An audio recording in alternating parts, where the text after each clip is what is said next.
Hi, and thank you for joining me on Good Grief Girl. My name is April Chanel, and on this channel, we talk about grief and recovery. If you found this page, you're probably someone who has had a loss. And today on the channel, it'll be really quick. I'm out for my walk as normal. If you're new to this channel, it's all about recovery, recovering you mentally, physically, and emotionally. So I like to record while I am out on my walk. Again, I'm wearing my 30-pound vest and I am walking, and today we're down to about 2 miles so far.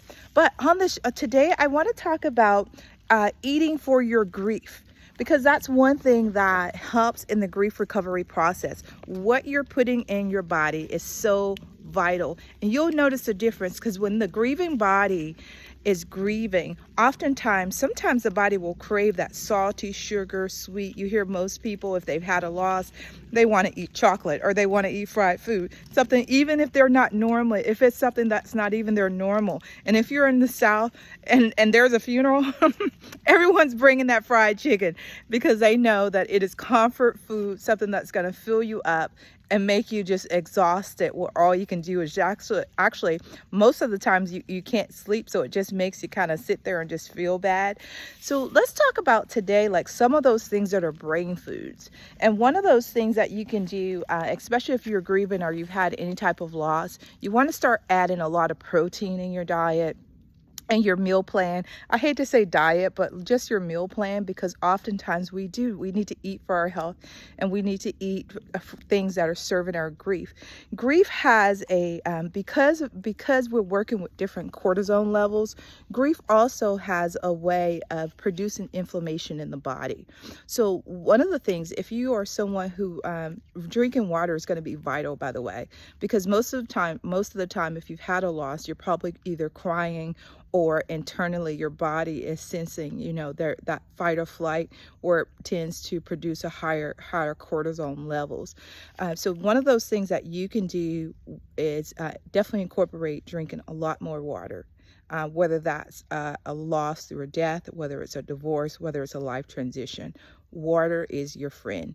And that means even if you have to put lemon in your water, that's fine. I'm moving a little bit because I don't, of course, I'm not using a selfie stick. I'm using I'm holding the phone with my hands right now. So, so it may be a little shaky right now, but also incorporating ginger and turmeric in your meal plan, and whether that be through your food, like lentils. I love putting like ginger and turmeric in my lentils, but you can also put this in also a drink, because it helps so much to decrease the inflammation. Things like pineapples, things that are going to really serve the body and more and awaken the body. One of those things that I often, and this is actually new to me, adding more tomatoes, which is a high acidic food, but adding more tomatoes, protein, at least if you're onto veggies, at least 3 veggies, 2 fruits. Those things that are really going to serve your body, and the baseline here is that when you're eating for your health, you just want to use less processed food. That is the bottom line.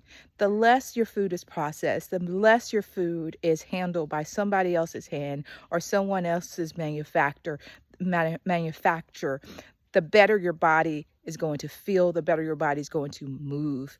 And that's one of the things about grief, is getting the body to a movement state where the body actually feels like moving, where the body actually feels like supporting you, allowing. The only time when your body's truly healing also is when you're in that rest state. So one of the things for the griever is that grievers need to get sleep. If you're not sleeping, if you're suffering from insomnia, if you're just having sleepless nights because you're crying, find a regimen. And in my last video, you can definitely look up this prior video, which I talked a little bit about developing your patterns. That is a pattern that you want to develop, where you are not only just eating the correct food, but you're also timing your sleep. When you time your sleep, it is the best time your body can restore and recover. So whatever you're putting into your body, and hopefully that's like protein, you want definitely to increase the protein in your body, but also to increase the hydration. And just like I said, anything that's non-inflammatory products, non-processed products, those are going to be the best things to help you get through the grief. And those are some of the best things that help you just get through life anyway.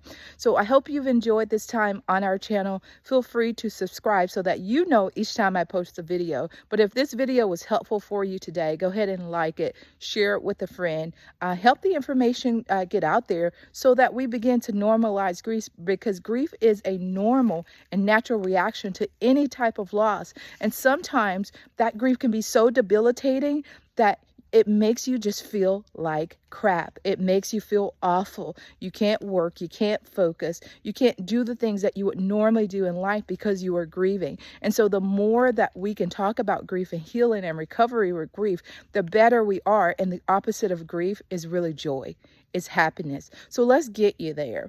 Thank you for joining me today. And again, take care of yourself. If you're able, take care of others, and I will see you soon.